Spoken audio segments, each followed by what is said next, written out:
Very Bad Wizards is a podcast with a philosopher, my dad, and a psychologist, Dave Pizarro, having an informal discussion about issues in science and ethics. Please note that the discussion contains bad words that I'm not allowed to say, and knowing my dad, some very inappropriate jokes. I am not a bad guy. I just have a bad personality. It's not my fault. The great boss has spoken. Pay no attention to that man behind the curtain.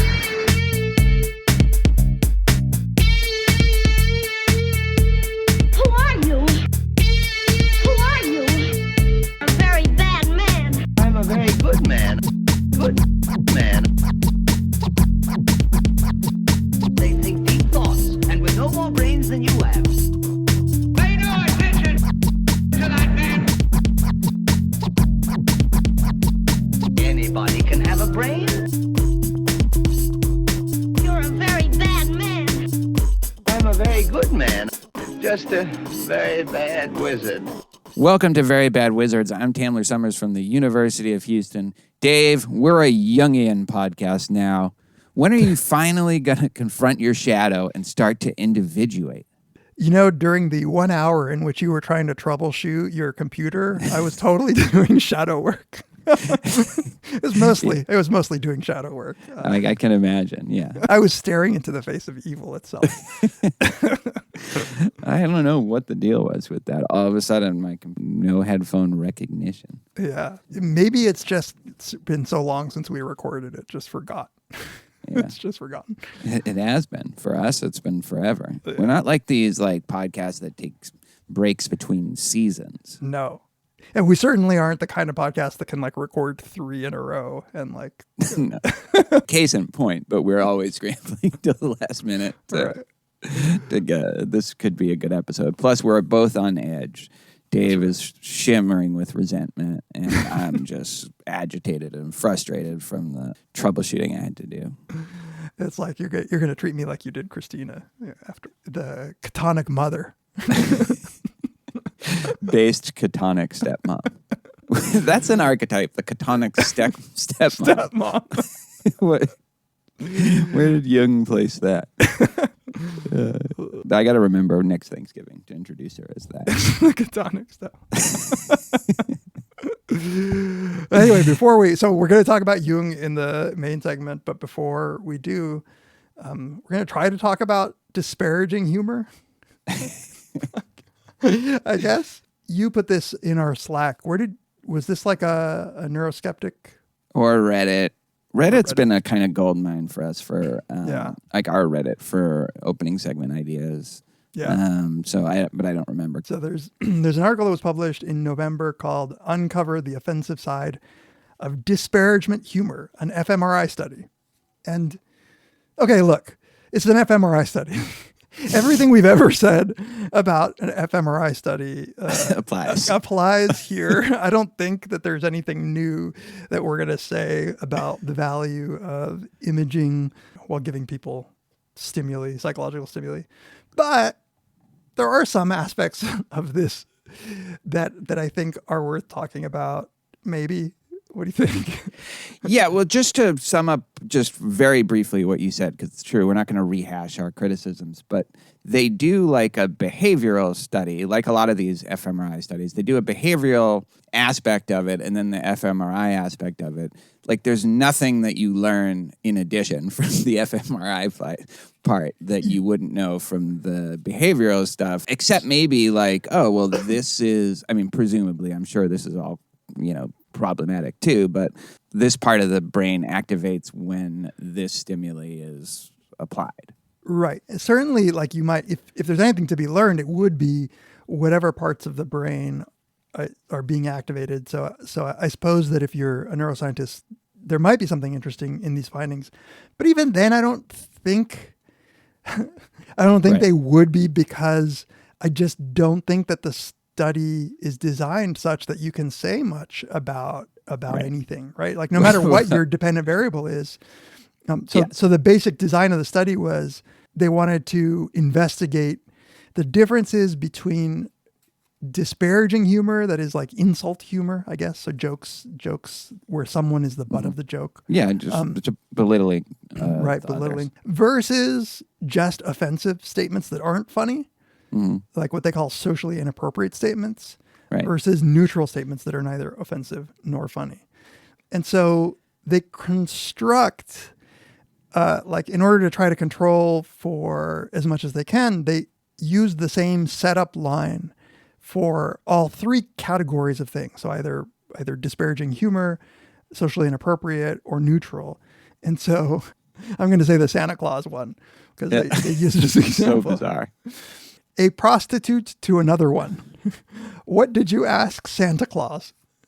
And so the funny response, 50 pounds or 50 euros, like everyone else. That's the joke. Yeah. It's like the real joke. That's the funny one, right? Because Yeah, the funny. everything is funny or socially inappropriate or neutral. Right. Yeah. The socially inappropriate response, Santa Claus is a lousy old man. And the neutral response, a better life. Why is that socially inappropriate? I don't understand that. You can't just defame Santa Claus, you know? Can you not? This plagues the entire study.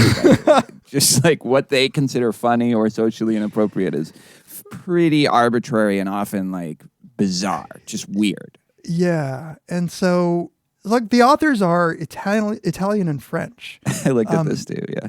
Yeah, but I don't know where the data was collected. I'm not exactly sure, and I don't think they say what language, whether there was a different language. So those three were presented. They got a separate group of 15 people to rate all of these, but they also had people while they were in an MRI. They were given sets of these jokes that were either funny, socially inappropriate, or neutral, and they were asked to rate how funny they were, and then later on, outside of the scanner, they were asked to rate how offensive they were. And I don't know. I guess the finding is that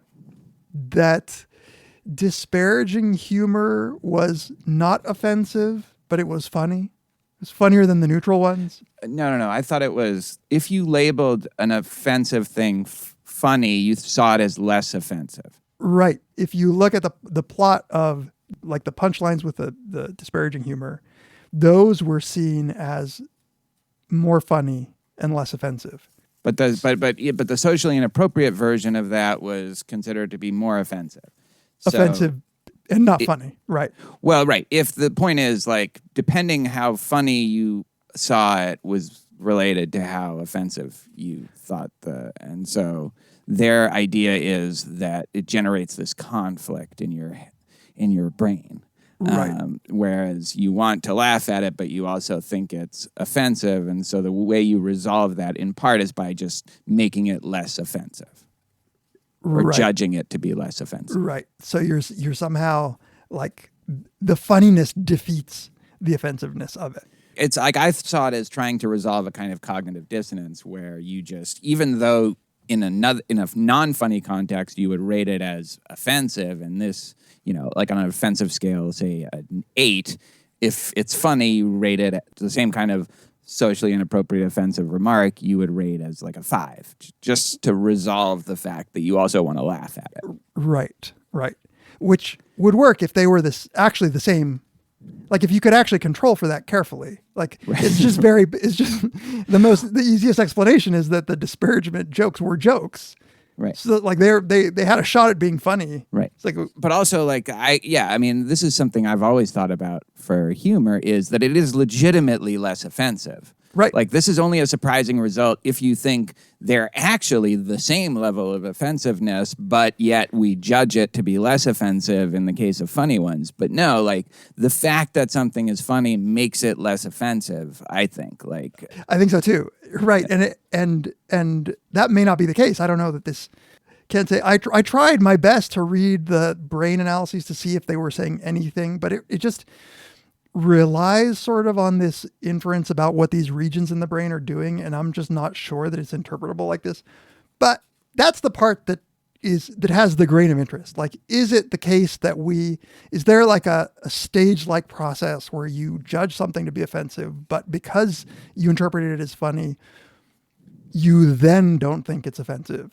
Or does it bypass the offensiveness altogether? That's what's not clear. Like, Yeah, and it's also a conceptual point where so there's the cognitive mechanisms that are going on, assuming like that's the right way to think about this. But I also think I remember you were talking about the Chappelle special, the most recent one, and one of the things that you found distasteful about some of the trans jokes was that they weren't funny. It's like if they're funny, you get it, but if they're not funny and still like socially inappropriate, then that becomes more offensive just in virtue of, well, if it's not funny, then what are we doing here? You know, like if it's a comedian making offensive joke, this is why like funny comedians can get away with most things and not funny comedians. But I think that's just because when it's funny, it's just less offensive.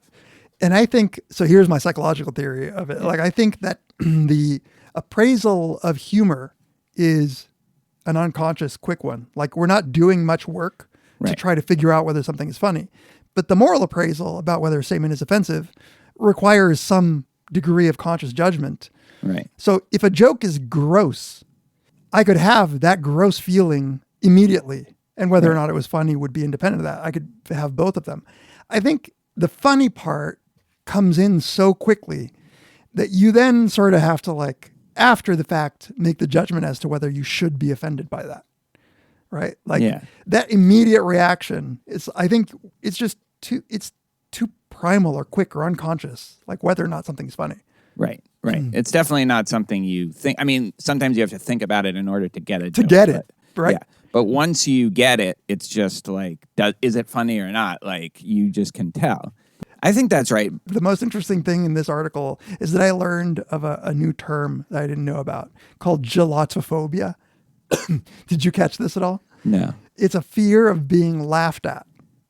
It's like apparently it's an actual phobia that has been measured, that some people are just like really deeply afraid of being laughed at by other people. So when they hear laughter, they get paranoid and think that it's directed at them. I feel like I have that. See, you're laughing at me. You're fucking laughing at me.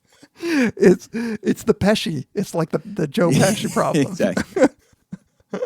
But I also think like you could make just an argument. So I get what you're saying at the psychological level, but if a socially inappropriate joke is funny, you feel like the intentions of the comedian, it justifies saying it, the social inappropriateness, because of it's for the service of something that is funny, and you feel like that's the goal of it, is to be funny. But if something is not funny and socially inappropriate, it's like, oh, well, then the goal is just to be offensive. Right. It's really interesting because whether or not you are interpreting the goals to be funny is so context dependent. So you can engage in like, snapping like battles of wit where you just insult each other's mother. Yeah. And you can say something super funny about how your mom is so fat or whatever. But out of that context, even an attempt to be funny out of that context might be met with some sort of like, wait, are you just being mean? Like, are you actually saying something about my mom? And like, it's a pretty complex calculation that we're making when we're hearing these jokes. And that's why I think very funny jokes, if you go into that setting of like, say, a stand-up comedian who's like, edgy in that way, if you go in prepared to be offended, you're not going to find things funny, and you're going to find them offensive. But they might be able to win you over if they engage that laugh, like that primitive laughing part of you. If they engage that, then they're good. But The kind of unfair part of it, though, is I think just in my folk way of understanding it, it's like, well, if it's not funny, then you must have some agenda or something like that, and that doesn't involve humor. But the fact is, some people just aren't as funny as other people. And so they have the same intention to be funny when they make their like racist or anti-Semitic or sexist joke. It's just that they're not funny. And so they can't make, right? And so, and now those people are considered offensive, whereas the person who can do that with the same intention, but be funny is like, oh, that's just, Yeah. That's just Pizarro. He's Right, exactly. Have you seen that Phoebe Waller-Bridge series that she did before Fleabag? Before one she Fleabag? did, No. Yeah, she did one called Crashing. And I was just been watching it, so that's why it's top of mind, because I watched Fleabag with my daughter and Nikki. And we were watching That's so Crashing. good. And there's like there's just this great instance of like, there's a real anal woman who never lets loose. And she's trying to engage in all of the dirty humor that's going on. And she says something and everyone just stops and like looks at her. Yeah. I guess you just have to stay away from it, you know?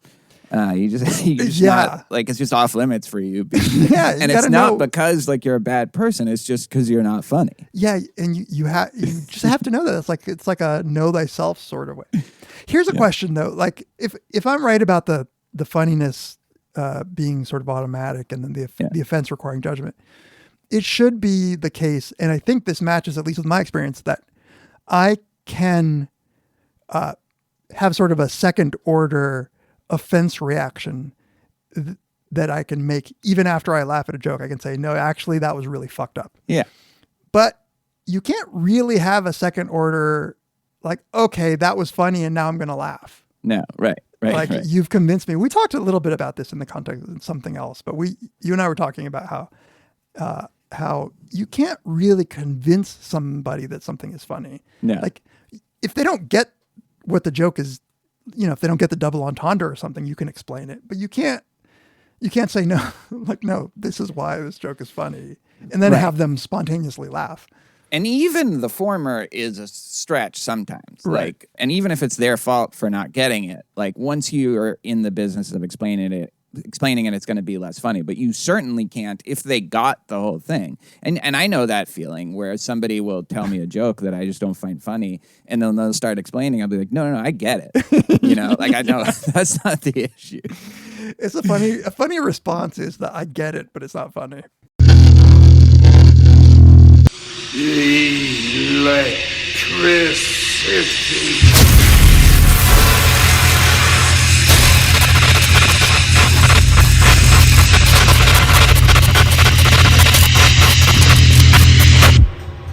Okay, so let's not pretend, Tamler, that there hasn't been approximately 12 hours since, or 16 hours since we last recorded. We had a bit of a weather situation in Houston. This has really been, I think you texted me that like the universe doesn't want us to record this episode, but like the dark forces, the demons are lining up to try to prevent us from doing this, but It really felt like that. It really felt like that, like a tornado knocking on your door. We, in the middle of talking about people not getting jokes and or getting them but not finding them funny, and all of a sudden my power goes out for like 2 hours. Yes. Yeah, and we had tornado warnings last night. My dog is terrified, and our bed is essentially just like a drool pond right now.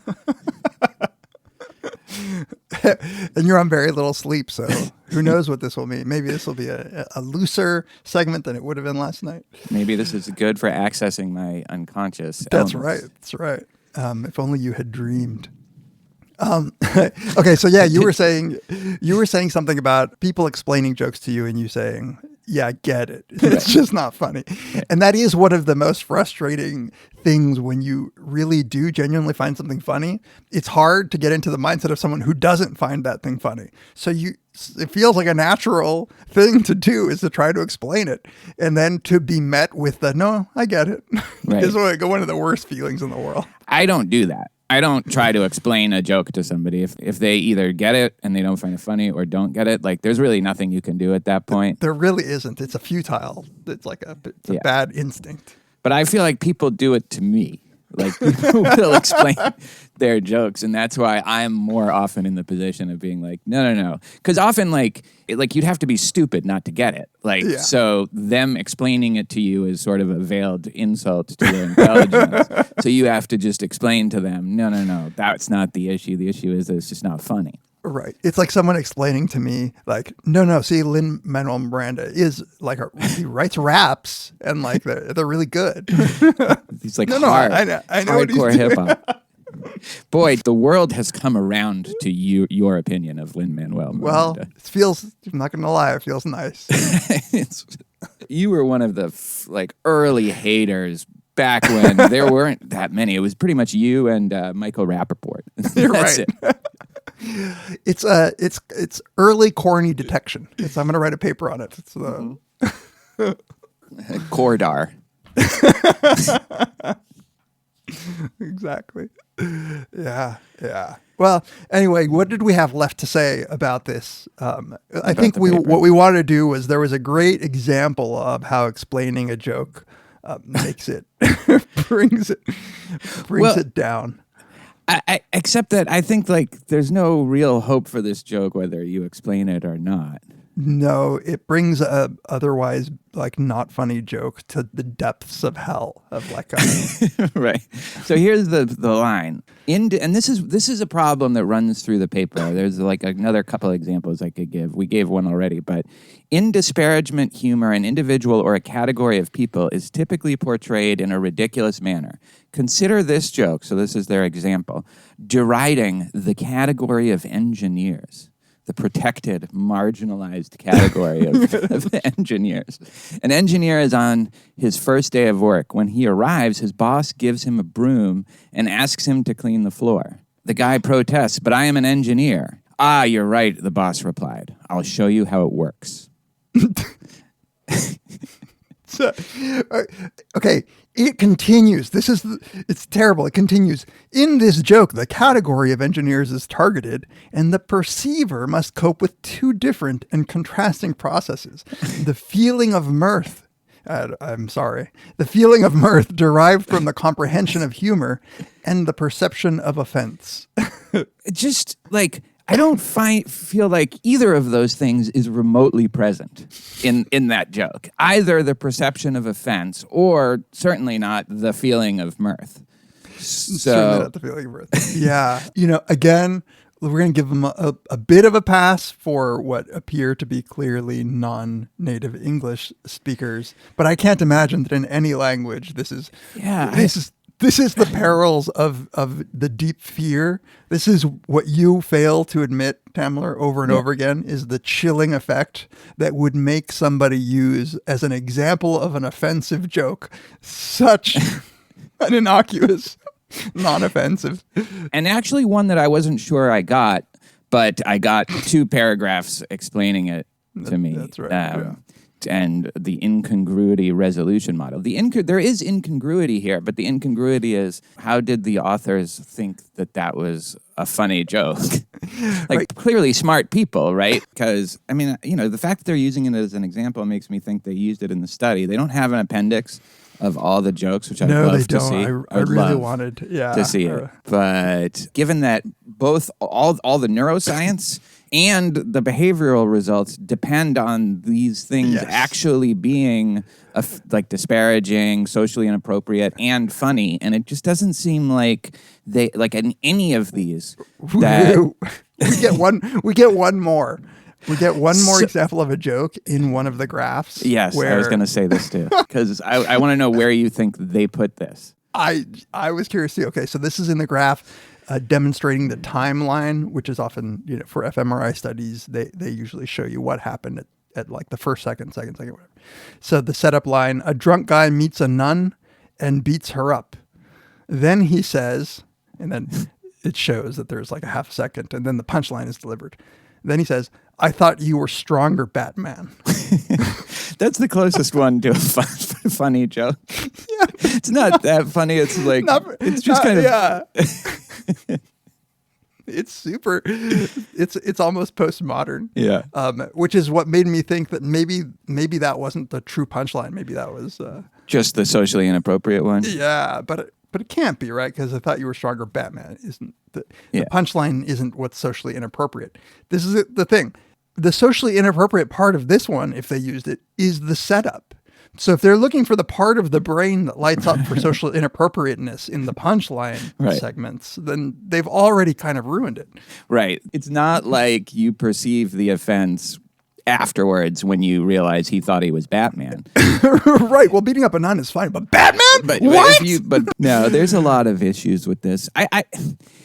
There are very few studies that I've seen, and I went through a period of looking at research, both in philosophy and psychology, on humor, and especially like offensive humor. I even wrote a little paper. I never tried to publish it, but on like why some people can get away with offensive humor and some people can't. I think we talked about it at some point, but they're just not good. And this is part of the problem, is if you are an academic researcher writing on humor, or trying to create studies on humor, chances are you're not going to be funny enough to actually come up with things that you will correctly identify as funny. And certainly not, it would be way too difficult to both come up with a good stimuli also in a way that is tightly controlled in the way that most of these experiments want to be.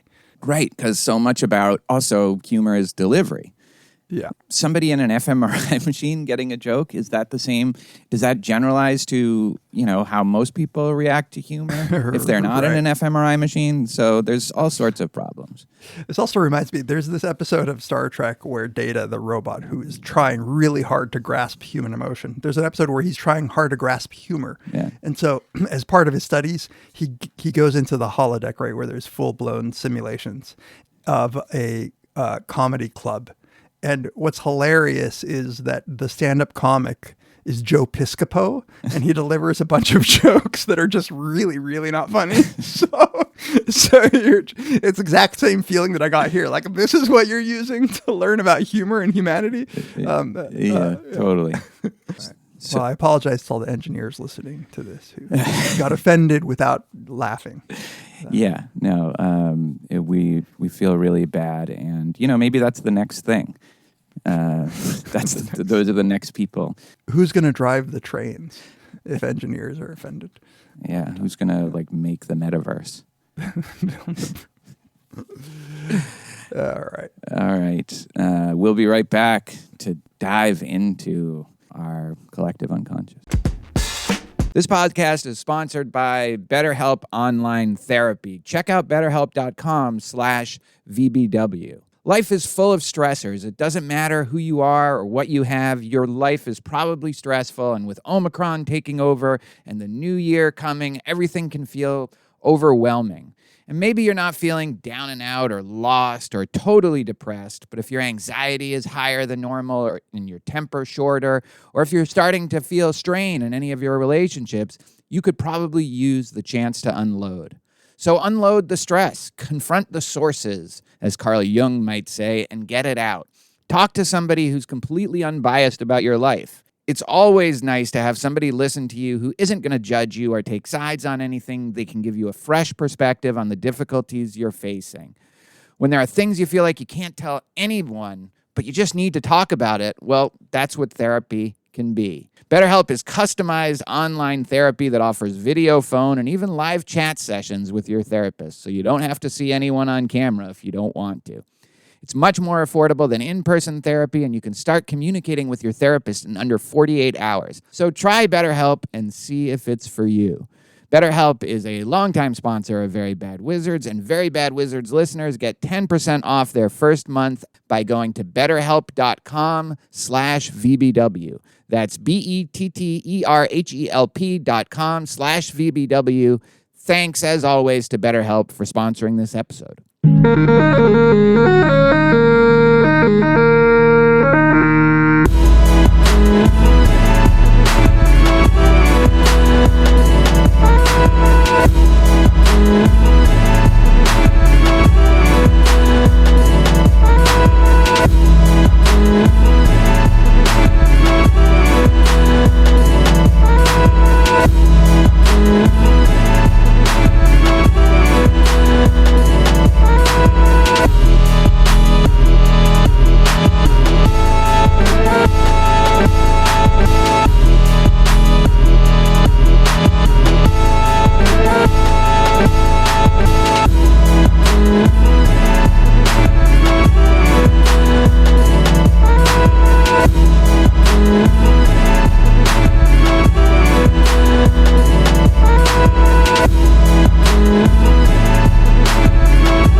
Welcome back to Very Bad Wizards. This is the time of the podcast where we like to take a moment to thank all of our listeners and all of our supporters for everything, their interaction, their contacting us, their interacting with each other, their general moral support of this podcast. We really appreciate it. If you want to get in touch with us, you can do so by emailing us at verybadwizards@gmail.com, or you can tweet to us at verybadwizards, at Tamler, and at Peas. You can join in the discussions of our lively Reddit community, whom we've been poaching ideas from for segments now. Reddit.com/r/verybadwizards. You can also follow our Instagram account, which is refreshed with each new episode. Definitely, because we're very close to like 4,000 followers. That's incredible. Like, I've been on Instagram for years and nobody follows me. We follow you. Very Bad Wizard. That's true. I also barely post. Rate us on Apple Podcasts if you get a chance. Give us a review or at least a star rating. Hopefully, we think that helps other people find the podcast, and you can listen and subscribe to us on Spotify.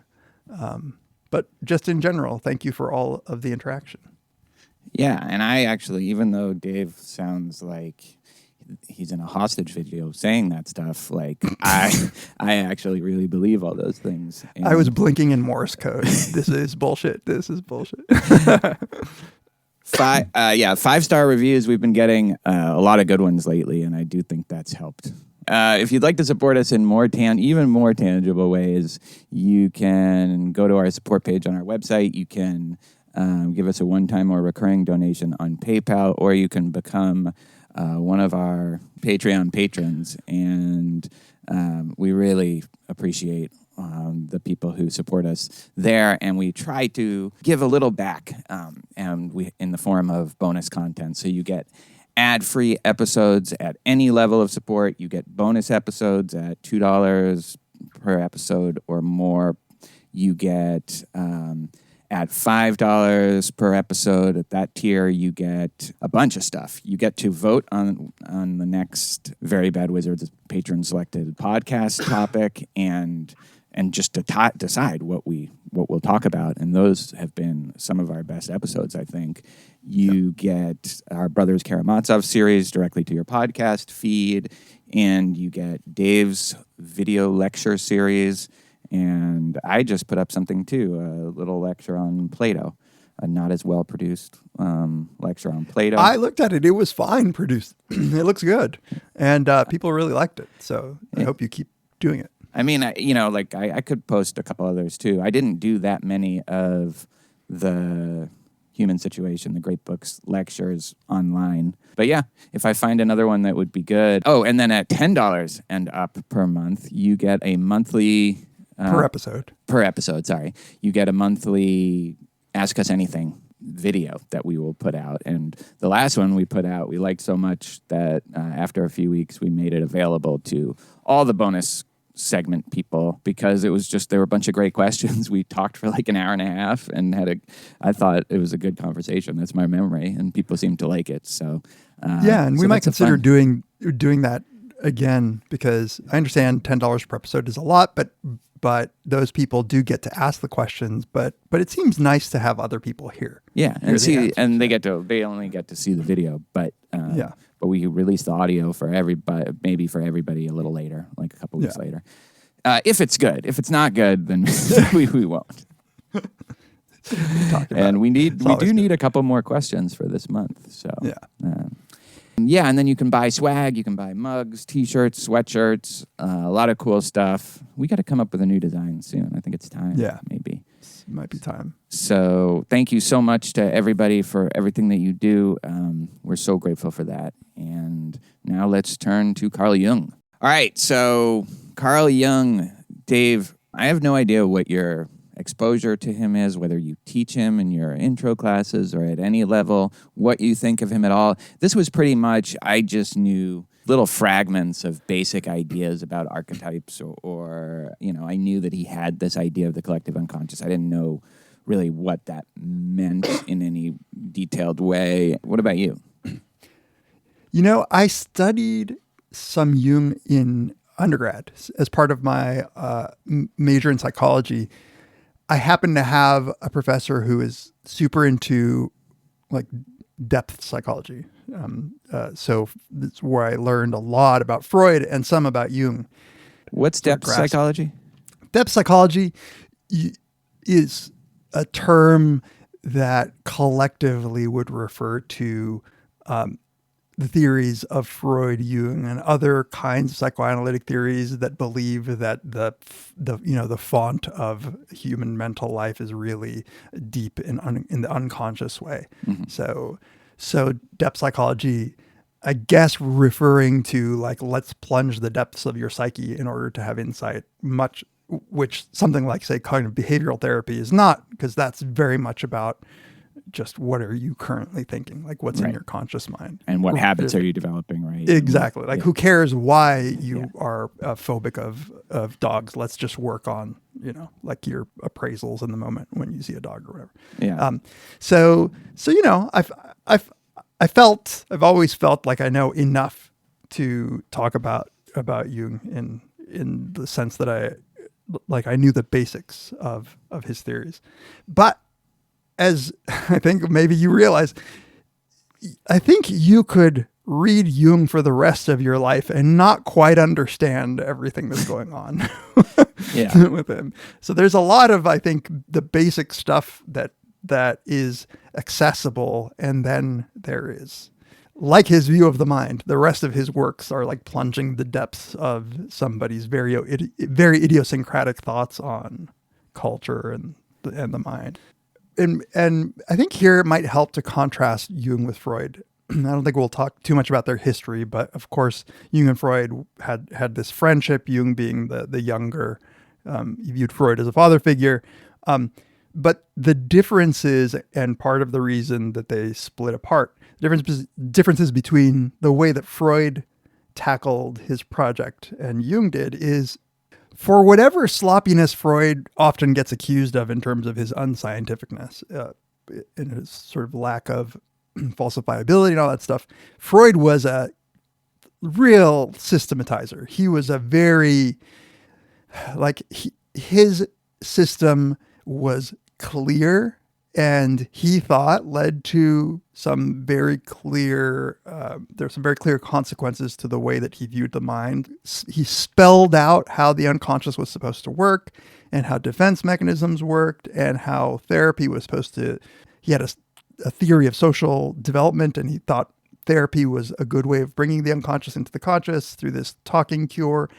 And then later on, when he gets to things like Civilization and its Discontents and all these like fancier books where he tackles all of culture or all of religion, he goes beyond that basic theory. But it's always, I think, that his basic theory of individual psychology is at the heart of everything. Jung is not clean like that. Jung does not specify clearly the mechanisms, at least in my understanding, like the mechanisms by which archetypes influence, say, behavior or motivation, or how exactly the process of individuation, which we'll get to, is supposed to work in therapy. The closest he comes is just giving examples of how. Freud, again, it's somewhat ironic given how some scientists and psychologists view Freud now, but he really thought of himself as a scientist. He was thoroughly naturalistic. He rejected like mysticism of all kinds, whereas Jung was much more open, even though he thought that this was an empirical project he was engaged in. He was more open to mysticism and had a lot more respect, I think, for religious ideas than Freud did. Even if they sort of would sometimes come to the same conclusions about what the loss of religion meant for modern man or something like that. Yeah, Freud was obviously cynical about religion. I mean, fair to say that he was cynical just about the human condition. Yeah. And Jung has this, like you say, mysticism that he embraces, where he thinks that the unification of the psyche is almost as if the ancient wisdom has been trying to tell us all of this all along. We need only sort of come to terms with it.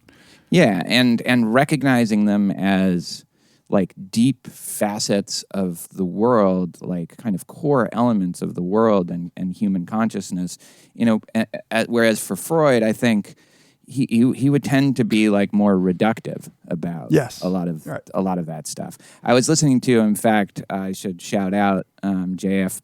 Martel. I know just from listening to them that he knows a lot. He's read a ton of Jung, and he recommended these 4 essays on the 4 main archetypes that you and I read. They did a podcast episode on Jung's approach to art.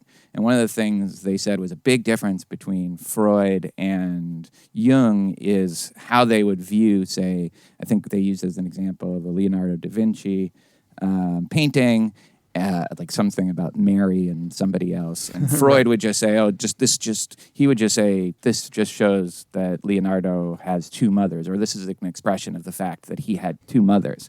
And Jung, like, that was a foreign and like unproductive way of approaching art for Jung. He was like, that just tells you about Leonardo da Vinci. It doesn't tell you about the art.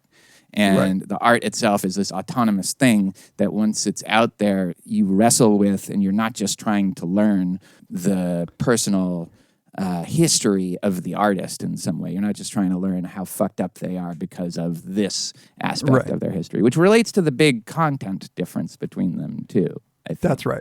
Yeah, that's right. So the difference in Freud's emphasis on the mind as produced by an individual's personal history. So really solely, like if you understood some basics about how the mind is structured and an individual's specific personal history, then you're understanding psychology. You're understanding that person's psychology. Right. That person's unconscious is entirely consists of just his personal history, which and some basic universals like a drive to sex. Whereas Jung divides the unconscious up into the personal unconscious and the collective unconscious. And you can see, obviously Jung has built his ideas on Freud. A lot of the concepts that he uses are based on his borrowing or whatever, of Freud's. Of Freud. I don't think we should talk too much about it, but they did have a really funny relationship and a weird falling out. That is worth reading. But I'll just say this, given that both of their theories kind of are, it is very difficult to falsify any claims. It's no wonder that they ended their relationship with a lot of accusations back and forth that the person was just, Freud was just saying, like, you have a father complex with me and you're just projecting whatever. You're neurotic in this way. And Jung would say, you're neurotic in this way that my theory says. Exactly. One concept, I think, especially that they both share is projection, this idea of projection. When your unconscious can't find expression in your own consciousness, in your own self, then you project these aspects of you onto other figures or onto the world. And Freud just thought, again, that's just your personal history that's influencing what you're projecting, whereas for Jung, you can be projecting either something from your personal history, which is usually the shadow, these parts of yourself that you've repressed, or it can be one of these main archetypes that form the collective unconscious. So you could be projecting animus or anima onto other people. And he even thought that's how people fall in love. I mean, we'll go into these things in more detail, but often falling in love is just projection of this unconscious anima is within the man, right? And animus is within the woman. Animus is the male archetype that resides in a woman. Right. And not only fall in love, but also the petty bickering of a couple. He has a great description of that. Both of them believed that then the goal really was of, say, the therapeutic process, but I think just of humanity. They just thought that the therapeutic process was necessary, was to bring the unconscious conscious. And for both of them, dreams were very important. So analyzing dreams was central to Freud's methodology because he thought you could bring the personal unconscious into conscious light. But again, for Jung, is more than that. And here's where, so you asked something I didn't answer at the beginning, which was what I think of Jung. And what I think of Jung and his ideas are almost beside the point here. Like I in the sense that I enjoy reading Jung, and I really enjoy like the deep dives he takes into mythology. If you push me, I think it's a crock. I think it's a lot of the kind of p-hacking that we had before statistics, which is him going through whatever mythologies of the world he could to find examples that would fit. But that sounds much more disparaging than what I believe. Like with Freud, and I believe we had a really similar discussion, I don't have to buy into any of the empirical claims or even the description that Jung has of how he goes about testing his claims to find sort of gems in here and to find some wisdom about the human condition. And so, yeah, I would maybe go a little further than that. I actually think he's onto something when he talks about these archetypes, these features of the collective unconscious that, in a very Kantian way, kind of like structure our experience. You know, like they are. He was influenced by Kant. Actually. Yeah. And this is the side of Kant that I actually, all joking aside, kind of find very interesting. What's his terms for them? Like the categories or something like that? The universal categories like time, space. Yeah, right. And for Jung, it's obviously way more specific than just time and space and things like that. And causation. But the idea is the same. You have these archetypes, which he says are formal, purely formal, and they manifest themselves in different ways depending on the culture, depending on the person, depending on all sorts of contingent factors, but they have at their core this common formal element. And his evidence for this, again, like not evidence in the way that people seem to think is the only way to take anybody seriously now, but the idea is, like, look at all these myths that have strikingly common central symbols, right? Yeah. The great mother, the mother, the earth mother, the flood, the wise old man father, the traveler, the hero's journey, all of that stuff. And also, and this part I don't know about because I don't know if I dream like this, like Jung's patients dream, but these same things just show up in people's dreams. And so the fact that you have all these myths from all these different traditions that had no contact with each other, and you have some of those same elements showing up in people's dreams, it does seem like that is a real discovery of some kind. To assimilate those two things and to make at least a hypothesis about why, like what explains that. Yeah.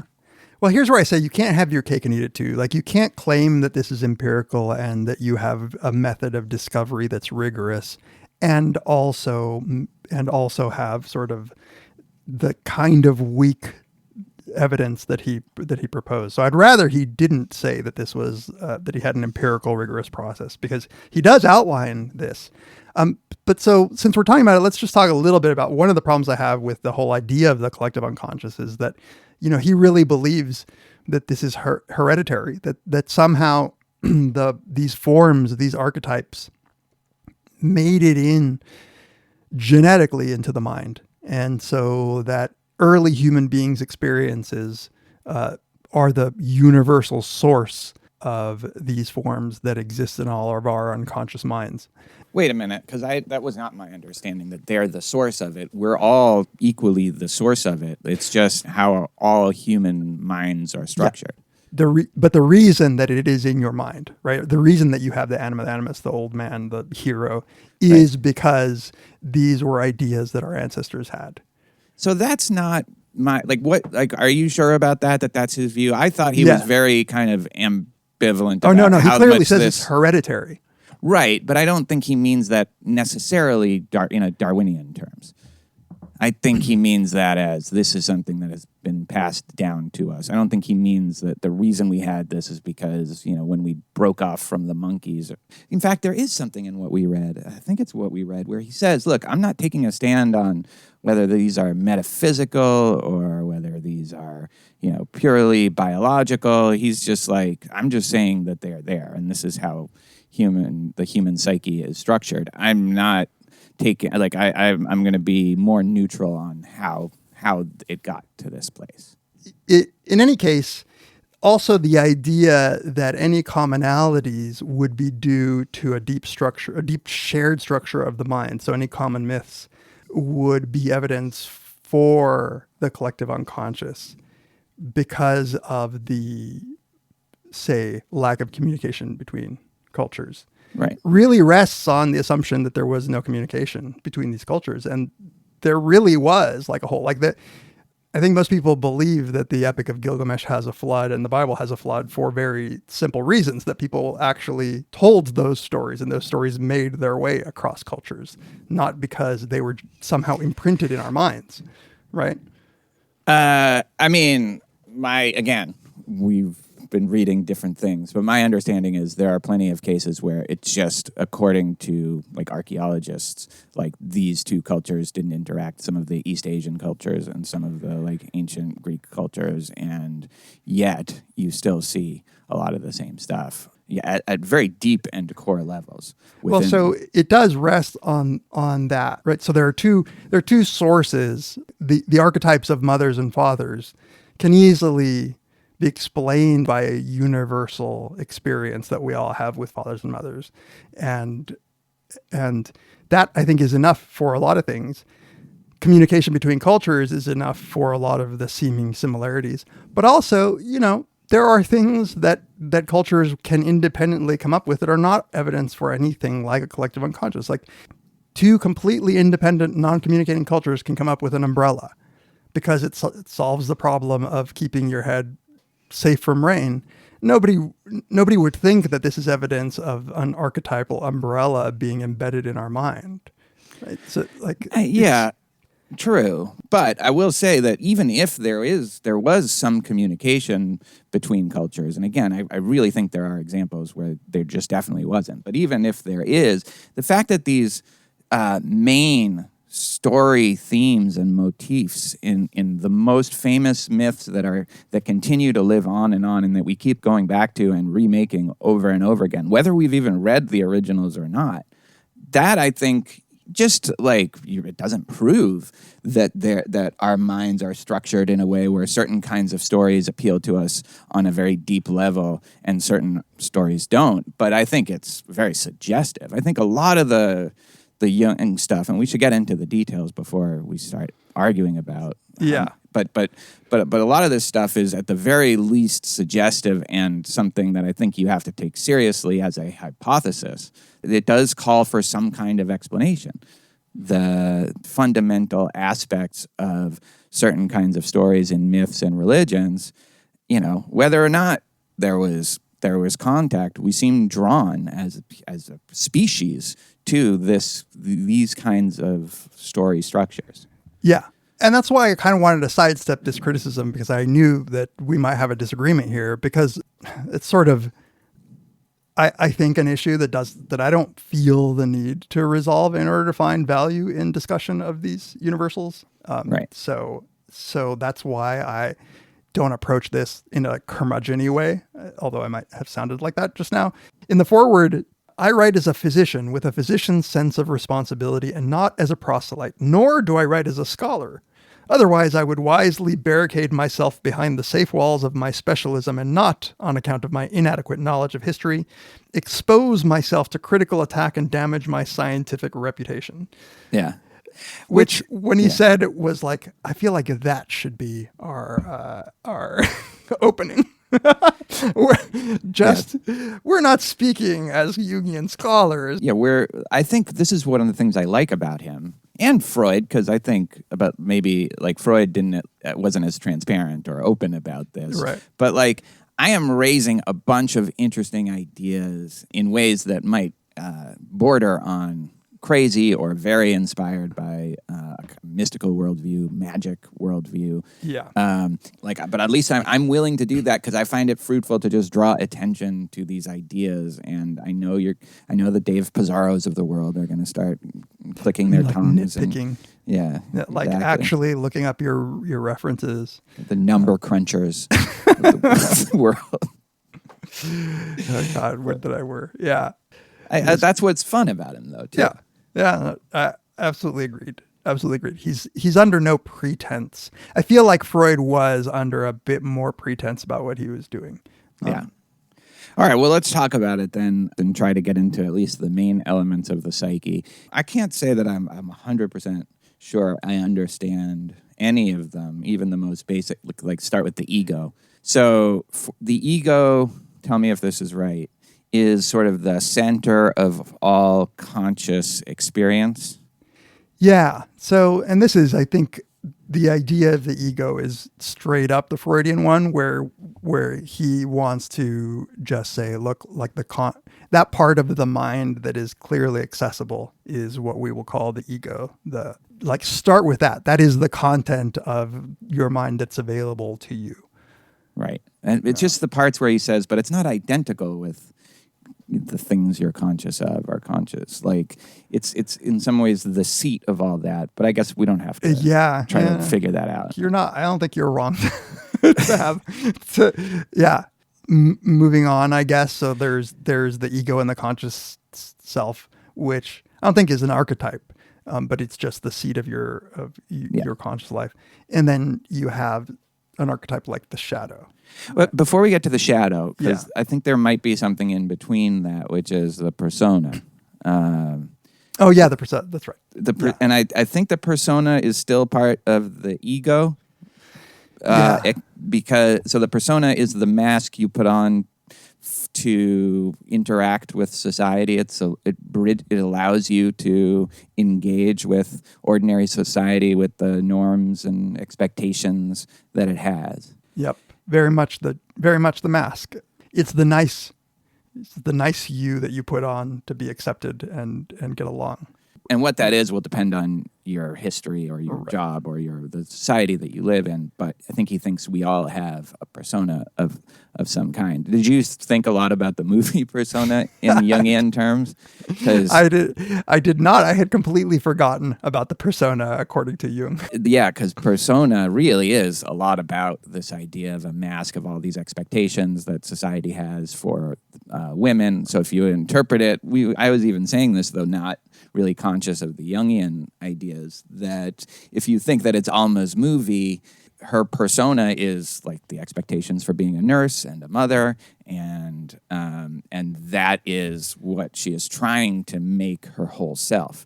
Now Jung, and that's where the danger comes in. She is not accepting that she has all these other aspects of her that will try to manifest themselves in other forms, and Jung thinks that it's a real danger when the person identifies with their persona too much, right?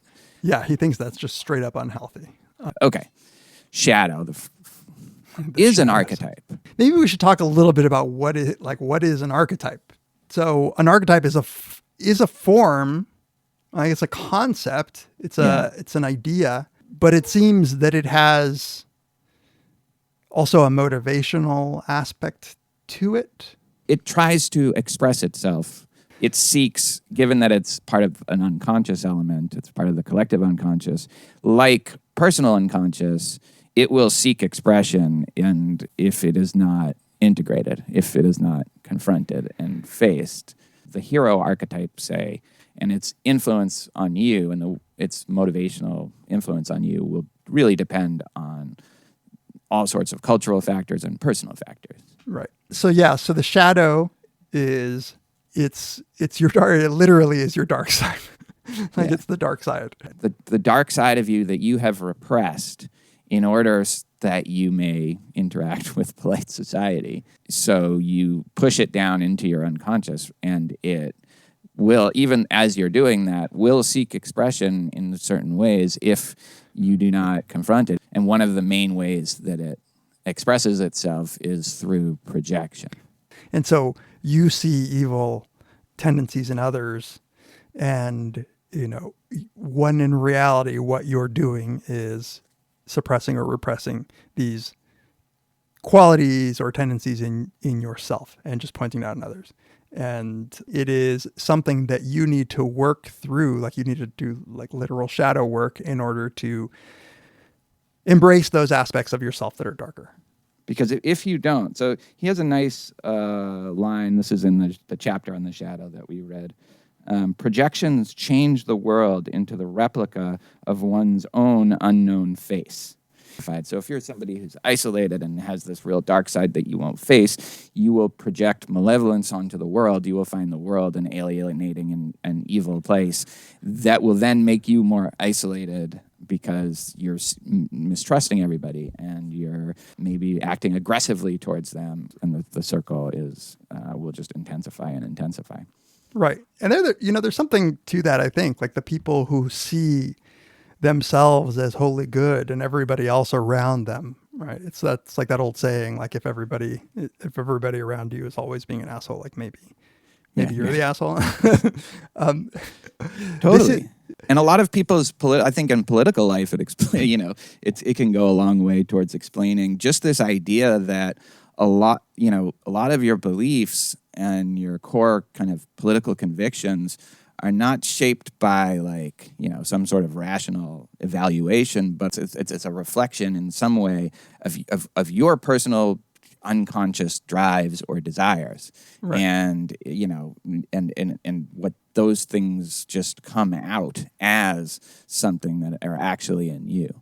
And that leads to a lot of problems in terms of political discussion, because you're really not discussing the same things, even if the words are the same. And he says, there's a great line that I thought really represents liberals well. One can imagine how desirable it would be in such cases to dissolve the projection. And there are always optimists who believe that the golden age can be ushered in simply by telling people the right way to go.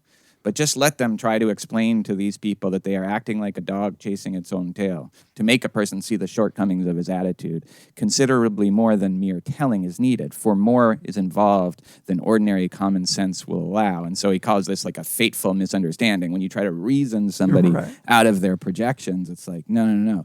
You're not speaking the same psychic language at that point. That's right. And that's why, it's a good hypothesis as to why political discussion is so often futile and frustrating, and you just get mad. And why your communist utopia won't work, because you can't just present that as an idea. Everybody has to do their own shadow work. Well, yeah, but the revolution. Sometimes the gun is all the shadow work you need. Exactly. This episode of Very Bad Wizards is brought to you by GiveWell, one of our favorite sponsors and, in general, favorite organizations.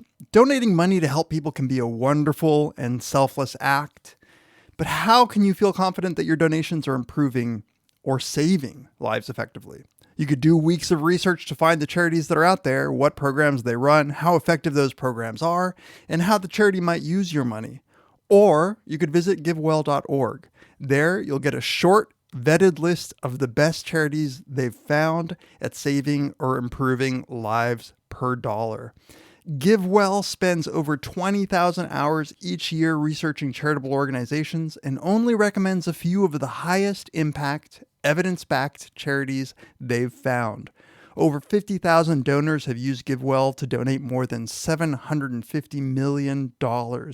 And I'm proud to say many of those have been Very Bad Wizards listeners since they've been with us for so long.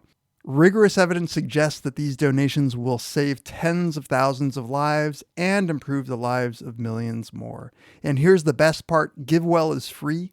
GiveWell is absolutely, completely free. They want to empower as many donors as possible to make informed decisions about their donations, so they publish all of their research and recommendations on their site for free with no sign-up required. So it's not like they're even trying to collect data on people who use them. As I've said a few times on this podcast and these ad reads, I love letting GiveWell decide how to use my money. So there's an option to have the GiveWell people use the money in whatever for whatever cause they deem worthy. That way I don't have to make the decision. I don't have to pick a specific charity. But there's another thing I want to say about GiveWell that I don't think I've highlighted before, which is that they're just such a trustworthy organization. They have an entire section of their website devoted to their mistakes. And so if you go to givewell.org and you see the navigation bar on the top, there's a section called Our Mistakes with an entire table of contents dedicated to essentially transparency and letting you know where they think that they've fucked up. So I don't know. You know that they are a trustworthy organization. They let you know when they've done something that they're not happy with, and you can trust that they're going to use your money wisely. So if you've never donated to GiveWell to any of their recommended charities before, you can have your donation matched up to $250 before the end of the year or as long as matching funds last. To claim your match, go to givewell.org and pick podcast and enter Very Bad Wizards at checkout. Make sure they know that you heard about GiveWell from Very Bad Wizards to get your donation matched. Our thanks to GiveWell for sponsoring this episode of Very Bad Wizards. Nowhere, I think, is there a better cinematic, at least like a more straightforward cinematic representation of shadow work than when Luke Skywalker goes into this cave and battles what he thinks is Darth Vader, cuts his head off, removes the helmet, and finds that it's himself. Right. Exactly. And so for Jung, as you're doing this work of trying to integrate these shadow parts of you, as you're doing the shadow work, your persona breaks down a bit as you integrate the shadow. And integrating the shadow is perhaps the easiest of the archetypes to integrate. Yeah. Because he says this is what moral education is often about. It's pointing out that we're not all perfect. We get told this is just part of like human wisdom to be told that like you're not, your farts actually do stink. And in that sense, it's an archetype. You find the idea of original sin, or you find like in Taoism, this idea of good and evil being two sides of the same coin. So he really thinks that this is the one that you're going to most likely have success with. Not that you always will, for sure. But it's not something that you can do. Like, I think the teaching that you're talking about preps you for that. That's right. It just makes you more open. That's right. Yeah. Yeah. Jung doesn't believe that there's anything really in normal everyday life that prepares you to do this kind of individuation work. I should say I think we've used the term individuation already before describing it, but this is what Jung viewed as the goal of all of this. But you can, with work of, much easier than with these other archetypes, start to integrate your shadow, which will in turn make you identify less with your persona. And, of course, this is a big aspect of a lot of works of art. The person and his evil side or her evil side that they won't accept, that they are keeping down, and that then finds ways to fuck up their own lives and the lives of people around them, often through some kind of projection. Right. Yeah, right from the heavy-handed ones like Jekyll and Hyde. Mm-hmm. But I like most works that I find interesting are people whose bad sides emerge sort of in this in a way that might not be expected by them or others. Which I think, is certainly true to some degree, that this is something that often our things that we don't want to admit about ourselves will end up being something that we see in other people. And Jung is very clear about how this will be your reality. This is what's hard about it, is you will really see people like this, or the world like this, because it's so deeply ingrained in your psyche to do this, that it will affect your perception and your evaluative judgments at core levels. And so that's why it's so important, even if it can be so difficult at times, to incorporate these things. And actually, I don't know if you ever finished talking about individuation, but do you want to just say what that is? Yeah. So individuation is Jung's term for the goal, but it's not so much an end state. It's still a process, but it is incorporating elements of your personal unconscious, your collective unconscious, and your conscious self into a sort of unified self, like one, so that these aspects of you aren't battling it out. So there's no self-deception going on, so that you can actually become who you are. That is the process of individuation. And then those elements will be in balance. In like the symbols of individuation for Jung were things like these mandalas, like these circular forms that for him represented wholeness, holistic unity. Like that's the self in balance. Yeah. A very simple example is just the yin yang that you find in Taoism. Right, that's a great example. Yeah. And this is why, which I really like, and it took me a while to figure this out as we were reading it, being relatively new to Jung, but the idea of a self as archetype I thought the self is this goal for us, part of individuating is the self is this organizing principle that can integrate aspects of the unconscious and your ego, but he also thinks it's an archetype, and that you see this idea of wholeness in so many religions and so many works of philosophy, works of literature and myth. The unity or the wholeness of the self is not just something that we maybe aspire to create within us or to achieve. It's also an archetype. Yeah. It's also a kind of a framework. Yeah. Through which that will affect us. But in this way, it motivates us in a good way.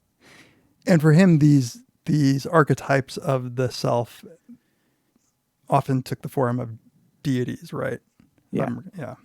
Deities, or I Wise think old like man. in Eastern religions, it can be. Oh, I thought it would be more like Jesus's love, like this all-encompassing unity, like kingdom of heaven. But it is true that Jesus never made it to be old. Thanks for pointing out that painful historical fact. We took care of that. Yeah, so I understood it more like the Buddhist notions of awakening, where you just recognize a unity to everything. That's the self archetype. And I was thinking Christianity has it in the form of like this all-encompassing love, or the God figure that's everywhere. But Well, we stopped at chapter 5, Christ, a symbol of the self. But I assume from the title. yeah, exactly. But I was thinking of like Judaism. Do we have this? And I don't know that we do. Notions of divinity within Judaism, especially the mystic. This is the part of Jung that I love, which is like the full-on embrace of the mystical traditions, the alchemical ones, the Kabbalah, and Gnosticism. There's plenty of Jewish symbolism. That's true. for the unified self. But yes, anima and animus, interesting ideas that as you say, I find it hard to wrap my head around exactly what's going on. Yeah, so there's two aspects to it. First of all, that we have the opposite gender or sex. So if all men, like you and I, would have anima, which is the female kind of, I guess, great mother archetype, or some sort of mother / wife / feminine spirit. That is part of our unconscious, and that we can sometimes recognize in symbols, sometimes in dreams. And my sense of it is, he thinks, one, it protects the ego from the unconscious.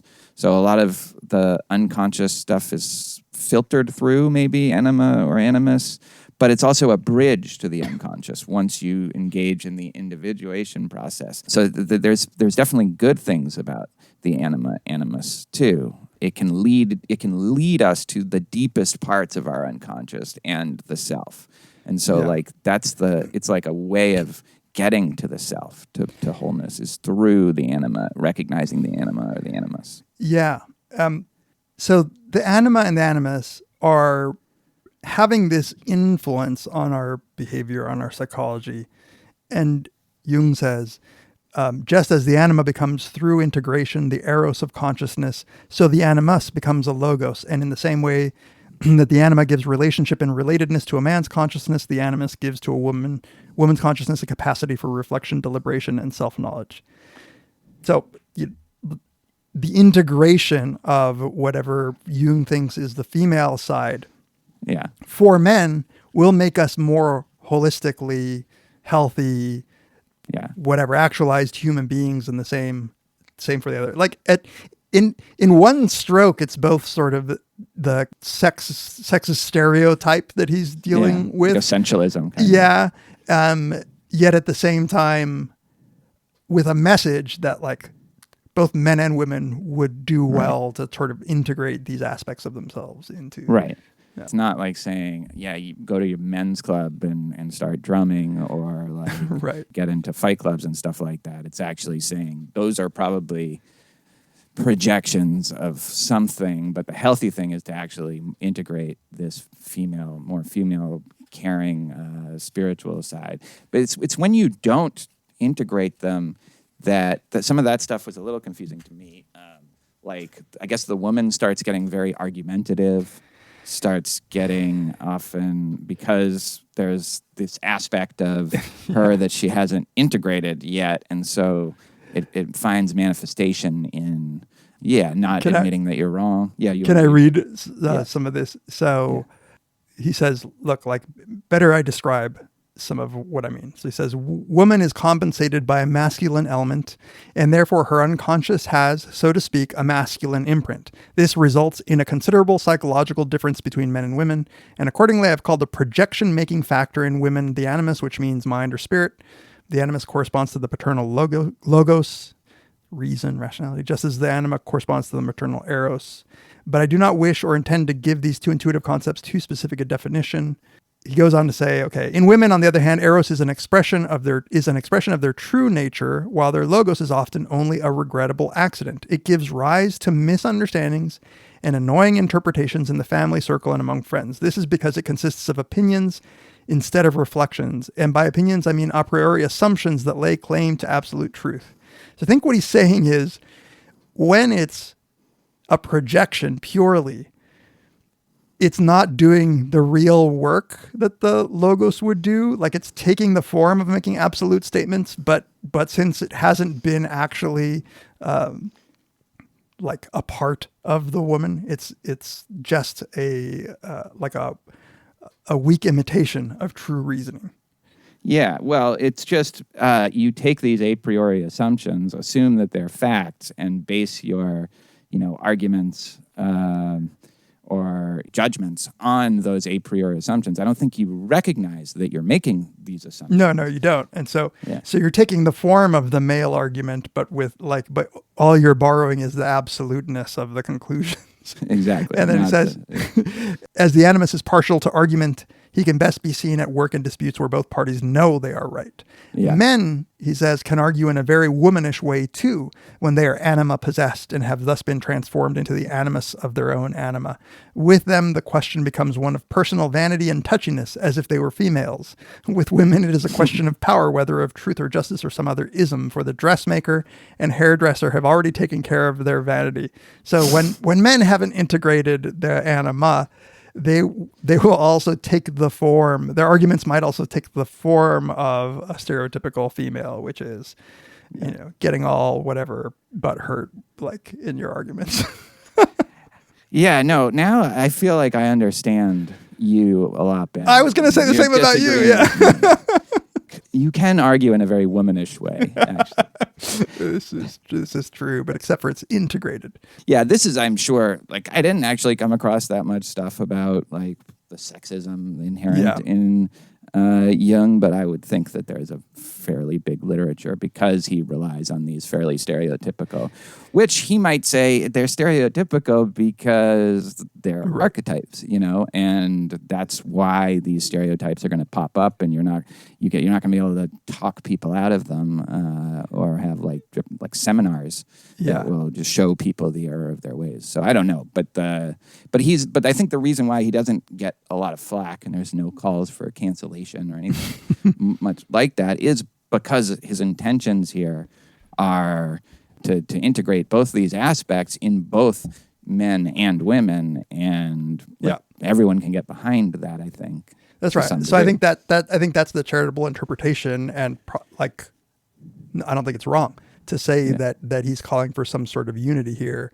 I mean, look, if he was calling for the unity of the shadow, which is essentially trying to find the evil parts of yourself and incorporate them, he's calling for the unity of all the unconscious archetypes. And as you say, an archetype is just, a stereotype by a different sort of shaped in a different way.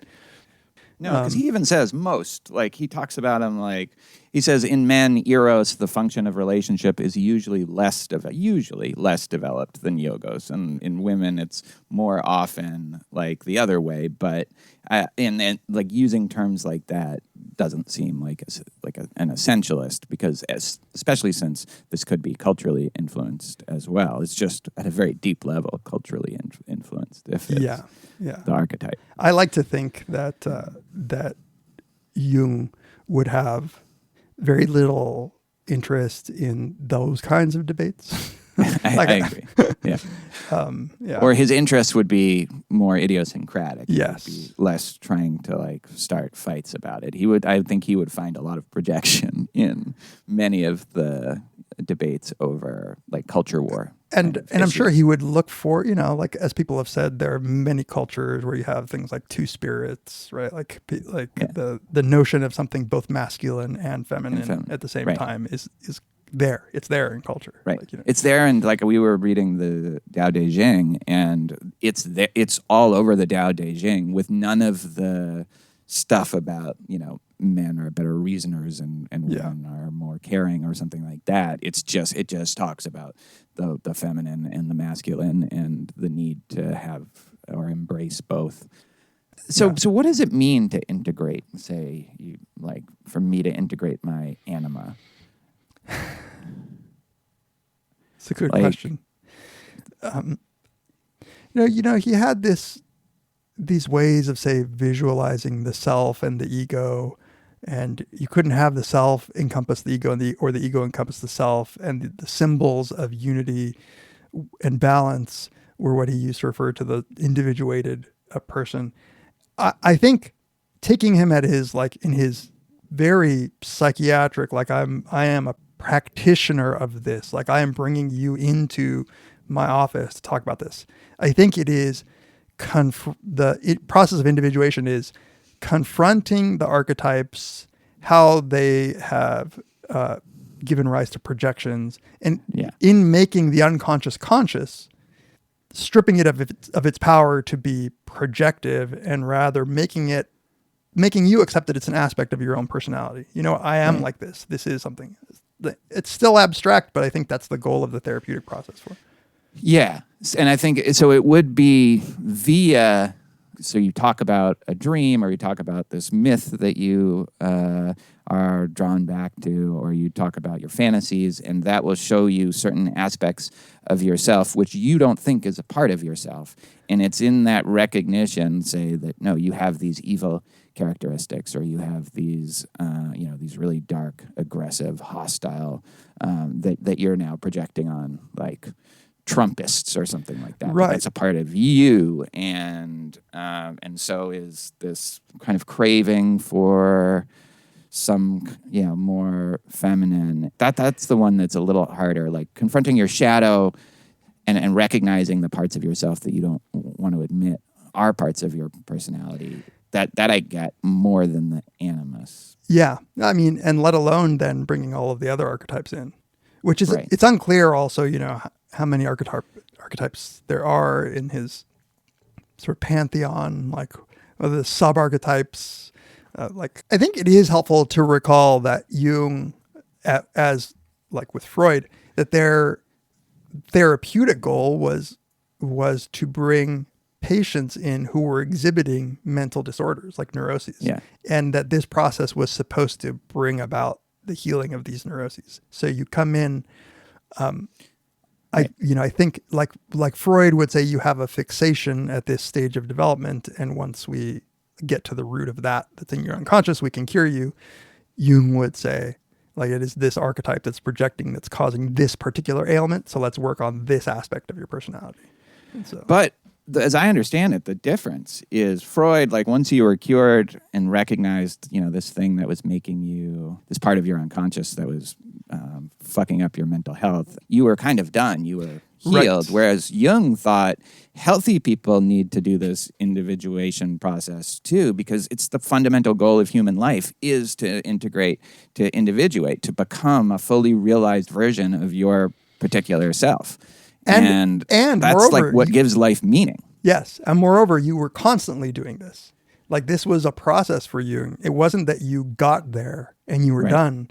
And I think for Jung, for like a quote unquote normal person, for someone with a disorder, that this process of individuation was supposed to give you something like a freedom, like in some abstract sense, a freedom that you didn't have before. Before you were, he talks about patients being controlled by their own neuroses, controlled by the influence of their unconscious. And so that's what he's trying to give an individual, like get back that control over who you are.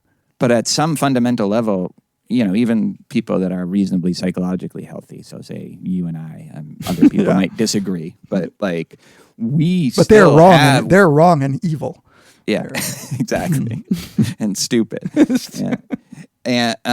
But we still are, and at less kind of in less destructive ways, maybe controlled by certain aspects of our unconscious that we don't accept or don't recognize, and we could be a lot more free or actualized if we did this. Like anybody can go through, would benefit from. In fact, I think for Jung thought, just like this is it. This is what we're here for.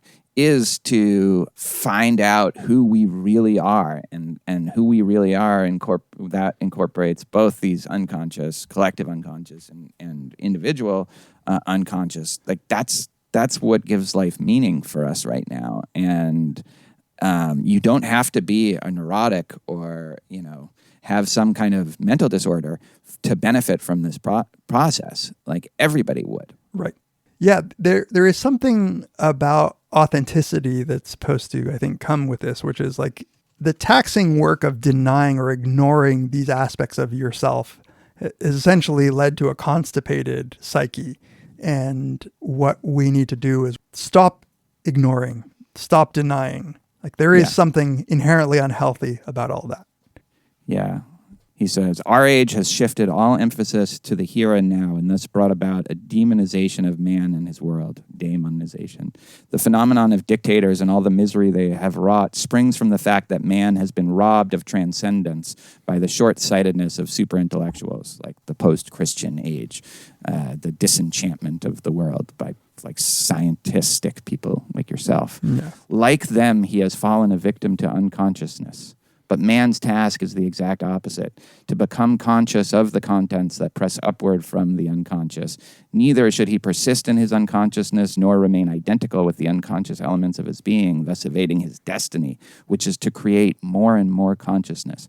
As far as we can discern, the sole purpose of human existence is to kindle a light in the darkness of mere being. Beautiful. That's Yeah. beautiful. Yeah, and I get I get why he would think that in a post-religious world, this would be harder and harder because he thinks that we're turning our back on these universal symbols. But I don't think that that's necessary. It's necessarily the case in an increasingly secular world. These symbols should rear themselves regularly. Maybe it's just we don't treat them with reverence, but most of good cinema presumably is doing some of that work for us, or at least enlightening us as to how to do that work. Yeah, I think the kind of mentality that he would say is destructive is the kind of STEM, humanities are worthless because it won't help you get a job, and things that even push you away from myths and art, and it's that mindset that I think he would find to be destructive. And for instance, the current strain of dominant Christianity. Yes, right. It's not just scientism.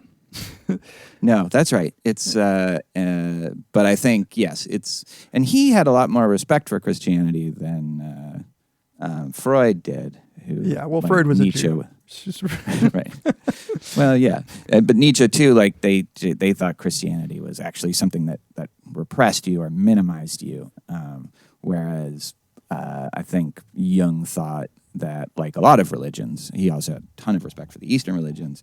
It could open you up. You know, it was a symbol that could lead you to finding out aspects of your psyche that you don't know you have. And this is maybe one of the last things that I just wanted to talk about, which is Jung's fascination with mysticism, which makes sense to me because the symbols in the mystic traditions, the kinds of things that one focuses on, the kinds of things that one is taught, I think, in the more mystical traditions, coincide much better with the personal transformation that Jung is talking about. So Jung interpreted alchemy, which is often just thought of as the, precursor to chemistry, where people wanted to turn anything into gold. All of the symbols of alchemy, like there was just a lot of weirdness there. Mm-hmm. He thought were simply that it was all a metaphor. To the uninitiated, it was good that you think that we're just here in the laboratory trying to turn shit into gold. But to the initiated, what was going on is this transformation, this personal transformation of the self into the individuated self. And to recognize that we're all the same substance, or that we are all have the same foundation. I like that stuff too. Again, as somebody who is not temperamentally, attracted to mystical ideas, but I think like I have a ton of respect for them and their potential.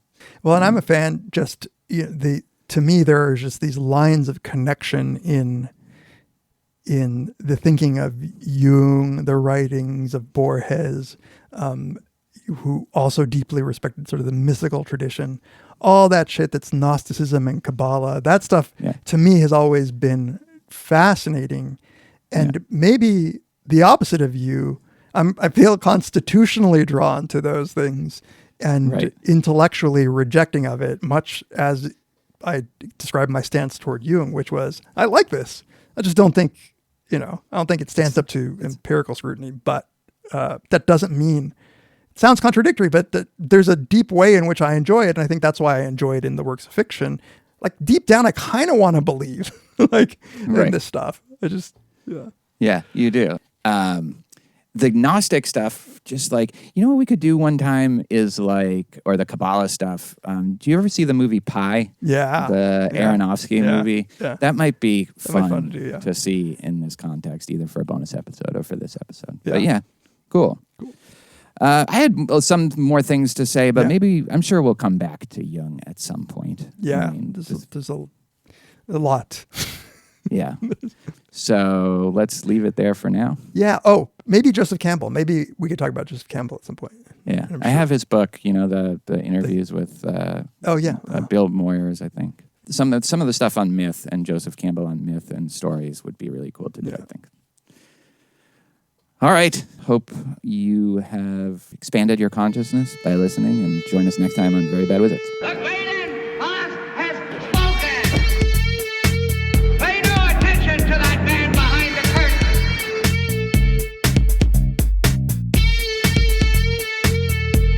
Who are you? Who are you? A very bad man. I'm a very good man. Good man. They think deep thoughts, and with no more brains than you have. Pay no attention to that man. Anybody can have a brain. You're a very bad man.